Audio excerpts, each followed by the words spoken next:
শিক্ষার্থী বন্ধুরা, আশা করি তোমরা ভালো আছো, সুস্থ আছো। শিমুল নবীন নওসাদ স্কুল এন্ড কলেজের অনলাইন ক্লাসে তোমাদেরকে স্বাগত। উপস্থাপনায় তোমাদের সাথে আছে আমি নাফিসা নাসরিন, সহকারী শিক্ষক, শিমুল নবীন নওসাদ স্কুল এন্ড কলেজ। ষষ্ঠ শ্রেণী গণিত ক্লাস 1.2 স্বাভাবিক সংখ্যা ও ভগ্নাংশ। এই অধ্যায়টা আমরা অর্ধবার্ষিকীতেও করেছি। এর উপরে তোমাদের অ্যাসাইনমেন্ট আসতে পারে সামনে, তাই আমরা আরেকবার অঙ্কগুলো একটু মনে করে নিব। চলো অঙ্কগুলো দেখি। বইয়ের 5 নম্বর অঙ্ক। আশা করি তোমরা বই এবং খাতা কলম নিয়ে বসেছো। 5 অঙ্কের ক্ষুদ্রতম সংখ্যা নির্ণয় করো যা 3 দিয়ে বিভাজ্য।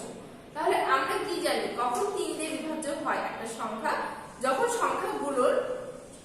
সংখ্যাটির অঙ্কগুলোর যোগফল 3 হয়, তখন সেটা কি হয়, আমাদের 3 দ্বারা বিভাজ্য হয়। এটা কিন্তু একটা নিয়ম, এটা আমরা জানি, এটা আমরা আগেও পড়েছি, আশা করি তোমাদের মনে আছে। দেখো, আমরা জানি 5 অঙ্কের ক্ষুদ্রতম সংখ্যা একক, দশক, শতক, হাজার ও যুগ। তাহলে কয়টা হলো? 10,000। 5টা সংখ্যা হলো, তাই না? এর থেকে কিন্তু ক্ষুদ্রতম সংখ্যা ছোট নেই। কারণ দেখো, এখানে যদি আমি এর আগের ক্লাসে তোমাদের বুঝিয়ে দিয়েছি যে এখানে আমরা কেন 1 নিচ্ছি। সার্থক সংখ্যার মধ্যে সবথেকে ছোট কোনটা? 1।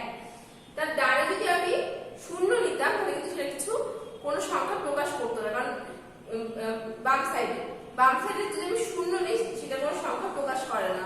বামে যদি দেখো, আমি দেখাই তোমাদেরকে একটু বোর্ডে।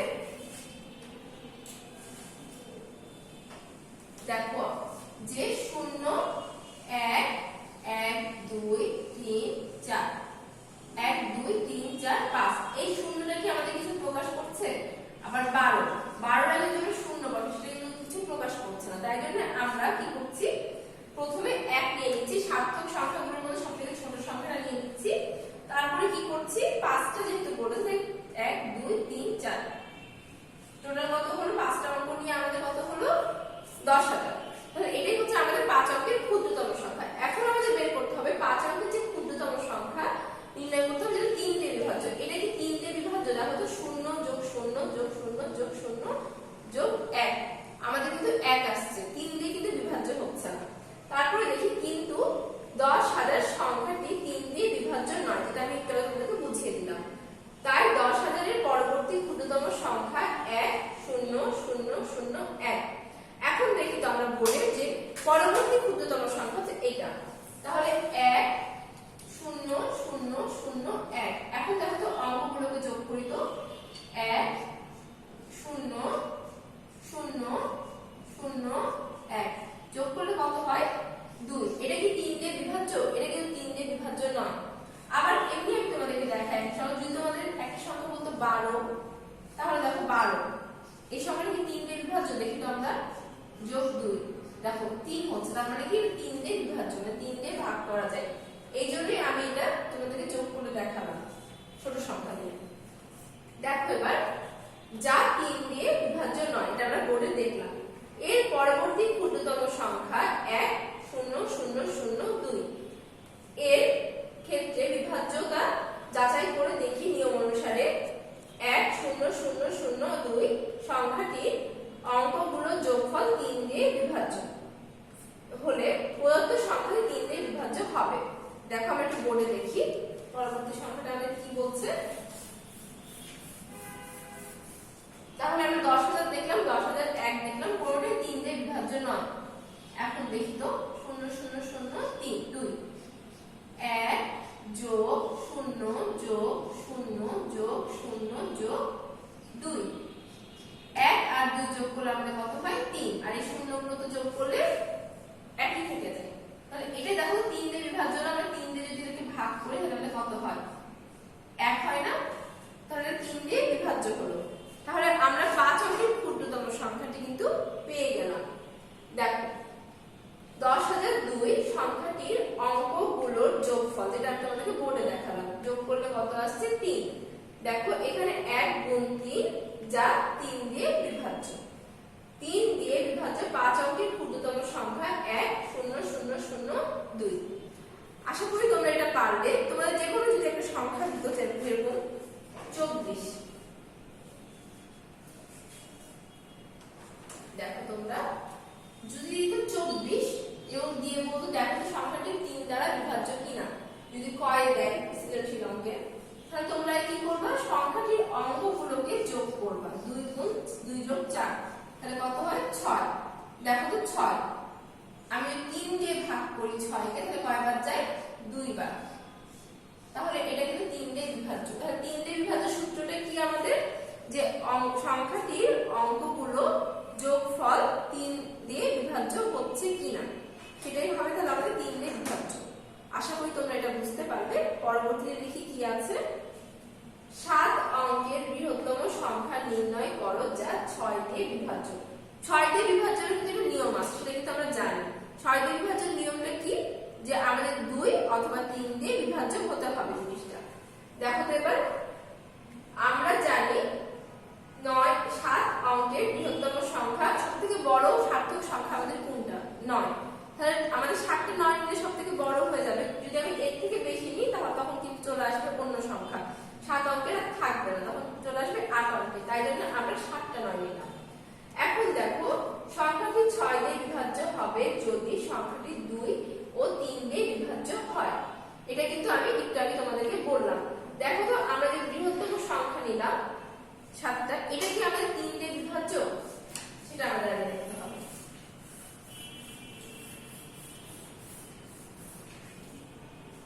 দেখো বোর্ডে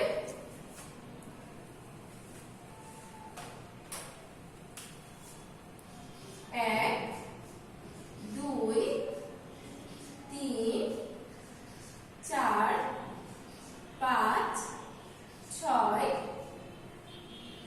7। 1 2 3 4 5 6 7 কত হচ্ছে, 18।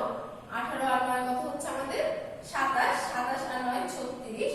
36 আর 9 আমাদের কত হচ্ছে 45। 45 আর 9 54। 54 আর 9 63। তাহলে এটা আমরা দেখতে পাচ্ছি যে 3 দিয়ে বিভাজ্য, কিন্তু এটা কি 2 দিয়ে বিভাজ্য? 2 দিয়ে বিভাজ্য হতে হলে শেষের সংখ্যাটা কি হতে হবে, আমাদের জোড় সংখ্যা হতে হবে। এটা কিন্তু জোড় সংখ্যা না, তাহলে এটা কিন্তু 3 দিয়ে যাচ্ছে কিন্তু 2 দিয়ে যাচ্ছে না। আমাদের যখন প্রমাণ করতে হবে ওই দুটো শর্তই আমাদের মনে রাখতে হবে এবং দুটো শর্তই আমাদের কার্যকরী হতে হবে। দেখো যেহেতু একক, দশক, শতক, হাজার, অযুত, লক্ষ, নিযুত, এটা কিন্তু 99 লক্ষ সামথিং আছে। তো হচ্ছে সংখ্যাটির একক স্থানীয় অঙ্কটি বিজোড়। সেহেতু দেখো একক স্থানে যেটা আছে বিজোড়, কখনো কোনো কিছু যদি বিজোড় থাকে তখন কিন্তু সেটা 2 দিয়ে বিভাজ্য হয় না। তাহলে সংখ্যাটি 2 দিয়ে বিভাজ্য নয়। এটা কিন্তু আমরা যোগ না করেও দেখতে পাচ্ছি। দেখো তাহলে সংখ্যাটি 6 দিয়ে বিভাজ্য নয়। আচ্ছা, এখন সংখ্যাটির পরবর্তী সংখ্যা 8 অঙ্ক বিশিষ্ট, যেটা আমি তোমাদেরকে আগেই বুঝালাম। পরবর্তীতে কি আছে, অতএব যেহেতু পরবর্তীতে যদি আমি সংখ্যাটা বাড়াই তাহলে কি হবে, 8 অঙ্কের হয়ে যাবে। তাই জন্য আমরা কিন্তু 9 এর জায়গায় 8 নিলাম। সংখ্যাটির অঙ্কগুলোর সমষ্টি, দেখো সংখ্যাটির অঙ্ক আমরা কোনগুলোকে বলছি, যে অঙ্কগুলো দ্বারা একটা সংখ্যা গঠিত হয় এটা হচ্ছে অঙ্কপাতন। ঠিক আছে, দেখো এখানে তাহলে এই আমরা কি করি, যে কোন অঙ্ক দ্বারা কোন সংখ্যা গঠনটাকে আমরা কি বলছি, অঙ্কপাতন, তাই না? এই সংখ্যার অঙ্কগুলোকে এখন আমরা যোগ করি। দেখো এটা কিন্তু আমরা দেখতে পাচ্ছি যে পরবর্তীতে বিজোড় আছে, কিন্তু 3 দিয়ে বিভাজ্য নয়। এটা আমরা একটু বোর্ডে দেখি। দেখো পরবর্তীতে আমরা কি লিখছি, 9 যোগ 9 যোগ 9 যোগ 9 যোগ 1 2 3 4 5 6 যোগ 8। এখন আমরা যোগ করি। যেহেতু এখানে 1 কমলে আগে আমরা যোগ করে পেয়েছিলাম 62, এটা হচ্ছে 63 পেয়েছিলাম, তাহলে 62 হচ্ছে। এটা কিন্তু 2 দিয়ে ভাগ করা যাবে, 2 দিয়ে ভাগ করলে আমাদের কত আসছে 31, সেটা আমরা দেখতে পাচ্ছি। কিন্তু এটা কি 3 দিয়ে বিভাজ্য, সেটা আমরা দেখি। 3 দিয়ে কি বিভাজ্য, দেখো 2 বার যাচ্ছে, তাহলে হচ্ছে 3 8, দুঃখিত এখানে হচ্ছে 6 আর এখানে কত হচ্ছে না, হচ্ছে আমাদের 2। তাহলে কি সেটা বিভাজ্য হচ্ছে না। কিন্তু আমরা দেখতে পাচ্ছি একটা শর্ত আমাদের কার্যকরী হচ্ছে, 2 নম্বর শর্ত কিন্তু আমাদের কার্যকরী হচ্ছে না। তারপরটা দেখি, আমরা কিন্তু ইচ্ছে করলে এখানে 7 নিতে পারতাম, কিন্তু 7 নিলে আমাদের সেটা জোড় আসবে না, বিজোড় চলে আসবে। তাই আমরা পূর্ববর্তী জোড় সংখ্যা নিব। শুধু জোড় সংখ্যাগুলো আমরা নিতে পারবো, কারণ আমাদের 2 দ্বারা বিভাজ্য হতে হবে। তাহলে এখানে আমরা 8 এর বদলে রাশিটা বদলে দিলাম 6। এখন সংখ্যাটির অঙ্কগুলোর সমষ্টি, দেখো সমষ্টি আমরা করি বোর্ডে, তাহলে সেটা 3 দিয়ে বিভাজ্য এবং 2 দিয়ে বিভাজ্য হচ্ছে কিনা সেটা আমরা একটু দেখে নিই। তাহলে আমাদের দুটো শব্দ যদি কার্যকরী হয় তাহলে আমরা এই সংখ্যাটিকেই বলতে পারবো যে 7 অঙ্কের সবথেকে ক্ষুদ্রতম সংখ্যা যা 6 দিয়ে বিভাজ্য। দেখো এখানে আমরা 8 এর জায়গায় নিচ্ছি কত 6, 8 এর জায়গায় আমরা কত নিচ্ছি 6। দেখো তাহলে আমাদের এখানে 3 ঘর কমলো, এখানে আমরা কত পেয়েছিলাম 63, তাহলে কত হচ্ছে আমাদের 60। এখন 60 কে যদি আমরা 2 দিয়ে ভাগ করি তাহলে আমাদের কত হয় 3 বার যাচ্ছে, তাহলে কত হচ্ছে 6। দেখো তাহলে এটা আমাদের কত হচ্ছে 30। দেখো 2 দিয়ে কিন্তু আমাদের বিভাজ্য হচ্ছে। এখন আমরা দেখি 3 দিয়ে হয় কিনা আমাদের বিভাজ্য। ঠিক আছে, দেখো 2 দিয়ে এবার শুনো, তার মানে আমাদের দেখো 3 এবং 2 দুটো দিয়ে এটা কিন্তু বিভাজ্য হচ্ছে। এবার তাহলে এটা কি হবে আমাদের 6 দ্বারা বিভাজ্য, যেহেতু আমাদের দুটো শর্তই আমাদের ফুলফিল হয়ে গেছে। তাহলে আমরা কি সংখ্যাটি কি পেলাম 1 2 3 4 5 6, 6টা 9 একটা 6। এই সংখ্যাটা আমাদের কি 6 দ্বারা বিভাজ্য, যেটা আমাদের চেয়েছিল। আমাদের এরকম কিছু চাইলে আমরা এই শর্তগুলো মনে রাখবো, তারপরে আমরা কাজ করবো, তাহলে আমাদের জন্য সুবিধা হবে। 3 তারপরে হচ্ছে 4 6 5 এগুলো দিয়ে বিভাজ্য সূত্রগুলো তোমাদের বইয়ে আছে। অঙ্কটা বা অধ্যায়টা করার আগে সেই সূত্রগুলো দেখে নিবে, তাহলে তোমাদের জন্য আর একটু সুবিধা হয়ে যাবে। দেখো পরবর্তীতে কি আছে 3 0 5 2 7 অঙ্কগুলো দিয়ে গঠিত বৃহত্তম সংখ্যা 4 এবং 5 দিয়ে বিভাজ্য কিনা তা নির্ণয় করো। দেখো এখানে এটা বৃহত্তম কিনা, বৃহত্তম বের করতে হলে কি করতে হবে আমাদের বড় থেকে ছোট সংখ্যা সাজাতে হবে। দেখো 3 0 5 2 7 অঙ্কগুলো দিয়ে গঠিত বৃহত্তম সংখ্যা, তাহলে আমাদের সবথেকে বড় সংখ্যা কোনটা 5 7, তারপরে 5, তারপরে 3 2 0। আমরা কিন্তু সেটাই করলাম 7 5 3 2 0। নিয়ম অনুসারে কোন সংখ্যার একক ও দশক স্থানের অঙ্ক দুইটি দিয়ে গঠিত সংখ্যা 4 দিয়ে বিভাজ্য হলে প্রদত্ত সংখ্যাটি 4 দিয়ে বিভাজ্য হবে। 4 দিয়ে বিভাজ্য হলে নিয়ম আমাদের কি কোন সংখ্যার একক এবং দশক স্থানীয় যদি সংখ্যাটি 4 দিয়ে বিভাজ্য হয়, একক আর দশক স্থানে কোনটা দেখো একক দশক, যদি 4 দিয়ে বিভাজ্য হয় সেক্ষেত্রে পুরো সংখ্যাটি আমাদের 4 দিয়ে বিভাজ্য হবে। দেখো তাহলে আমাদের থেকে 4 দিয়ে বিভাজ্য সেটা একটু আমরা দেখে নিই। তাহলে আমরা কি করে পেলাম 7 হচ্ছে আমাদের বড়, তারপরে কত 5, তারপরে 3, তারপরে 2, তারপরে 0, যেহেতু বৃহত্তম সংখ্যা বলেছে তাহলে আমরা সংখ্যাটি কত পেলাম একক দশক শতক হাজার অযুত 75,320। তাহলে একক স্থানীয় কোনটা এটা একক, এটা হচ্ছে আমাদের দশক।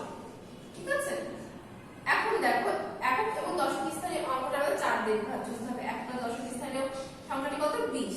এখন দেখো সেটা 4 দিয়ে বিভাজ্য কিনা, 4 দিয়ে কত যাচ্ছে 5, তাহলে 20।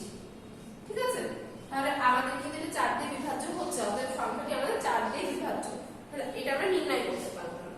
দেখো 75,320 সংখ্যার একক ও দশক স্থানের অঙ্ক দুটি দিয়ে গঠিত সংখ্যা হলো 20, যেটা তোমাদেরকে বোর্ডে বোঝালাম।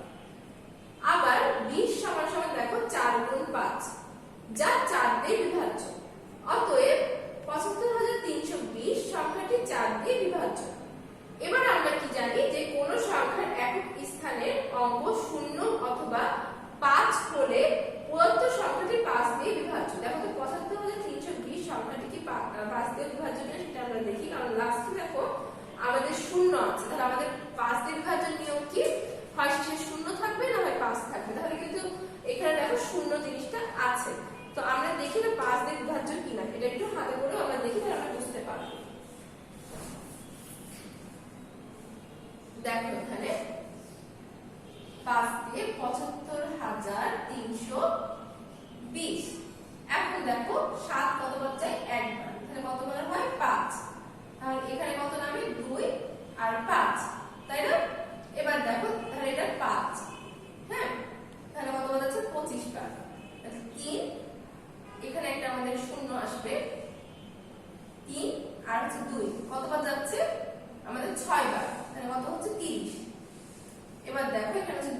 আর এই শূন্যটা আমাদের নিচে নেমে গেল।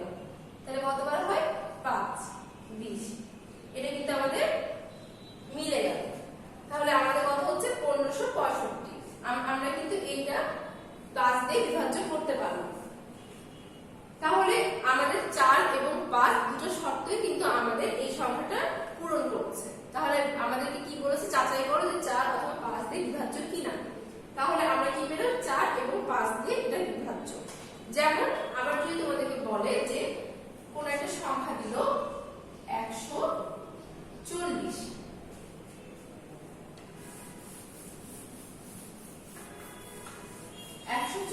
এখন আমাদের দেখতে হবে যে এইটা 4 দিয়ে বিভাজ্য কিনা। দেখো একক এবং দশক স্থানে যে অঙ্ক আছে 40, আমরা কি জানি 10 গুণ 4, তাহলে কিন্তু এটা 4 দিয়ে বিভাজ্য হচ্ছে। তাহলে তোমাদেরকে এইভাবে বের করতে হবে যে কোনটা 4 দিয়ে বিভাজ্য, কোনটা 5 দিয়ে বিভাজ্য, কিংবা 6 দিয়ে, 4 দিয়ে, 2 দিয়ে। এগুলো তোমরা নিয়মগুলো একটু ভালো মতো মনে করে নেবে এবং দেখে নিবে, তাহলে তোমাদের জন্য অঙ্কগুলো আরেকটু সোজা হয়ে যাবে। আমাদের পরবর্তীতে কি আছে সেটা দেখে নিই। নেক্সট ডে ক্লাস 1.3 স্বাভাবিক সংখ্যা ও ভগ্নাংশ অধ্যায় তোমরা খুব ভালো মতো চেষ্টা করবে। সামনে তোমাদের এই অধ্যায়গুলোর উপরে অ্যাসাইনমেন্ট দেওয়া হবে, সেগুলো তোমরা খুব সুন্দর মতো চেষ্টা করবে এবং সুন্দর মতো করবে। আশা করি তোমরা ক্লাসটি বুঝতে পেরেছো। তারপরে যদি কোনো সমস্যা থেকে থাকে অবশ্যই আমাদেরকে হোয়াটসঅ্যাপে জানাবে। আজকের ক্লাস এই পর্যন্তই। সামনের ক্লাস দেখার আমন্ত্রণ জানিয়ে এখানেই শেষ করছি। ধন্যবাদ।